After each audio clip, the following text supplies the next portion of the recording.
Alton Towers, the UK's biggest theme park, arguably the UK's best theme park, and a park which is absolutely loaded with the biggest and best rides and roller coasters that this country has to offer. If you have ever visited this giant theme park, then there's no doubt that you will have had a fantastic day out, and I'm also sure that when you've left the park and made your way back home, your wallet has become a little or a lot lighter. Theme parks all over the world are expensive places to visit. Don't get me started on the Disney parks with their $2,500 Olaf necklaces and their $5,000 cocktails. You might not believe me, but trust me, they're both very real. Alton Towers isn't quite that expensive.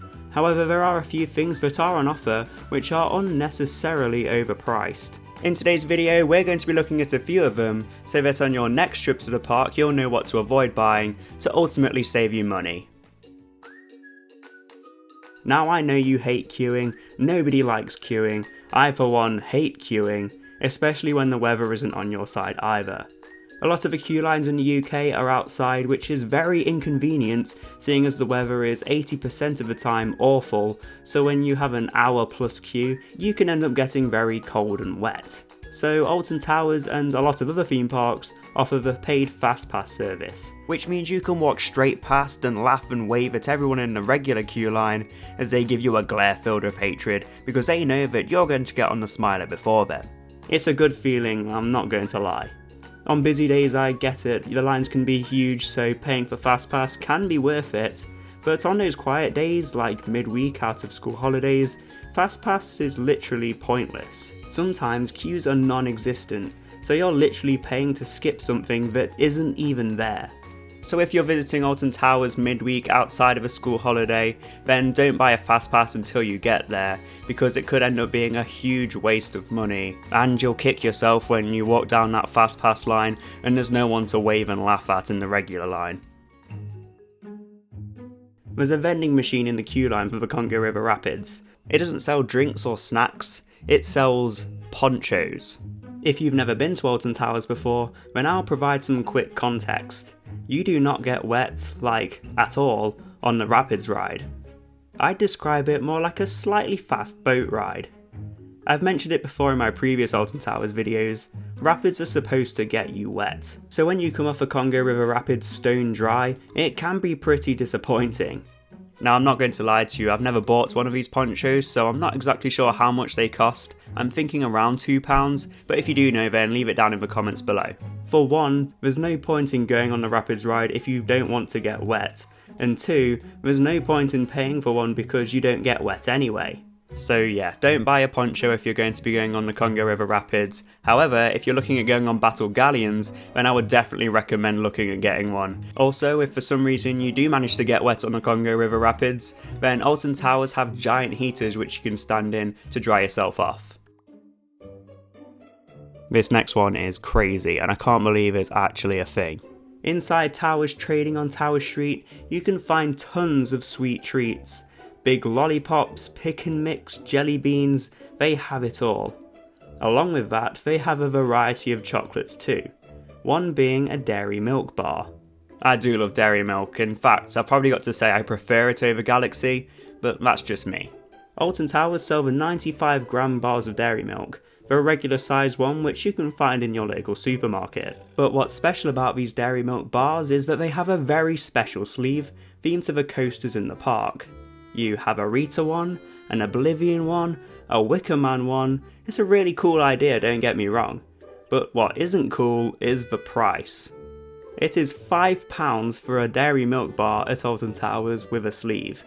If you really wanted, you could print the sleeve at home. For a bar of dairy milk this size, you can buy one for less than £1 in Aldi. I'm not being biased here, that's just my personal go-to supermarket, but all supermarkets sell them for around this price. So don't buy the £5 bar of dairy milk, just wait till you get home, go to your local supermarket, and you can buy 5. I recently put a poll up on Instagram asking you guys what you find is the most overpriced at theme parks, and this next one took up 90% of my responses, and I'm totally with you on this. The food options at Alton Towers are very overpriced. I'm not telling you not to eat when you visit the park, that would just be silly, but be careful about what you spend your money on. There's some decent food options at Alton Towers, some great snacks too like the waffle and ice cream, but hot dogs, fries, burgers can be pretty expensive for something average. For a hot dog meal you're looking at around £9.50, which isn't terrible, but the overall food quality is basic. It's a hot dog at the end of the day. The reason these are served at theme parks is because restaurants can make them and get them out super fast. So spending £9.50 on basic food, it can be a bit disappointing. But having said that, if you do like hot dogs, then go for it. But just from personal experience, I found that other food options in the park, which are a similar price, are much better. My personal favourite is the pizza and pasta buffet. Now, it may be a little bit more expensive, around £15 per adult and £8 per child, but the food quality is much better. And it's also a restaurant, so you can dine in and enjoy your meal, rather than sat crouched on a rock in Forbidden Valley eating a hot dog. As well as that, the pizza and pasta is unlimited, so you can eat as much as your heart desires. So it may be a little bit more expensive, but it is totally worth the money. Unless you're lucky enough to live close enough to Alton Towers to walk, bike or roller skate, then it's more than likely that you're going to have to spend a little bit extra on travel.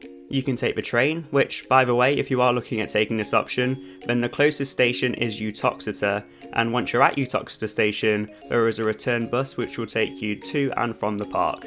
But a lot of you will drive to Alton Towers. Now, I'm not going to get into petrol prices, that's a completely different story. But it will cost you to park your car at Alton Towers. Now, Alton Towers is huge, and so is their car park. It can be a pretty long walk from some areas of the car park, but that is why they have a monorail service, which can drop you off right at the entrance gates. So having said that, it is currently £6 to park your car in standard parking.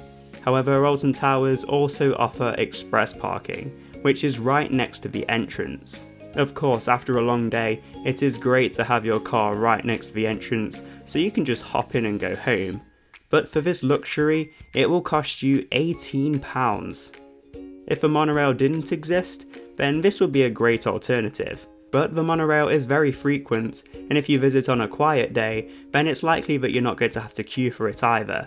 So save that £12 and use that money to buy a nice meal or a snack. So these are just some of the things to avoid buying at Alton Towers. Of course, you can spend your money on whatever you like.